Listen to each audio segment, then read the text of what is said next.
ఏంటత్తయ్య గారు నగలన్నీ బయటికి తీశారు? ఓహో, రేపీ నగలన్నీ అలంకరించుకొని నేను వ్రతంలో కూర్చోవలనా?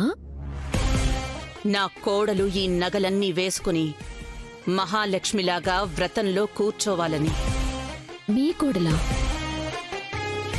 నేను కోడల్ని కాదా?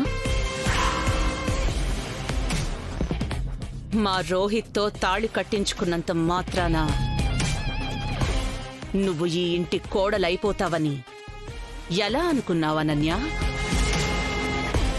ఈ ఇంటి కోడలు కావాలంటే కొన్ని క్వాలిటీస్ ఉండాలి. ఆ విషయం నీకు ఆల్రెడీ చెప్పాను కదా. అవేవి నగలు కాదు, మన దగ్గర లేకపోతే బయట నుంచి కొని తెచ్చుకుని వేసుకోవడానికి. పుట్టుకతో రావాలి.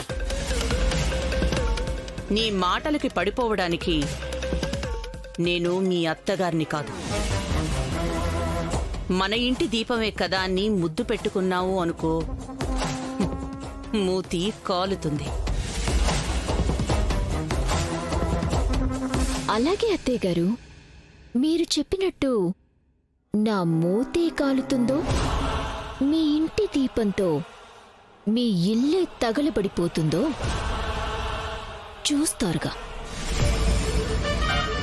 అసలు ఏ ఇంటికి నువ్వు కోడలయ్యే అర్హత నీకు లేదు అన్నారుగా.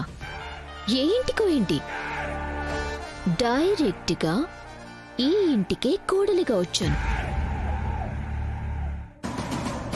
మీరు కాదు అన్నది జరిగింది కదా అత్తయ్య గారు. ఇప్పుడు నగలు నా కోడలికే, నీకు కాదు, నువ్వు కోడలివే కాదు అంటున్నారు.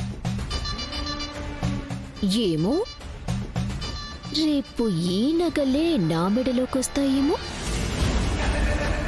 ఏమో, గుర్రం ఎగరావచ్చు.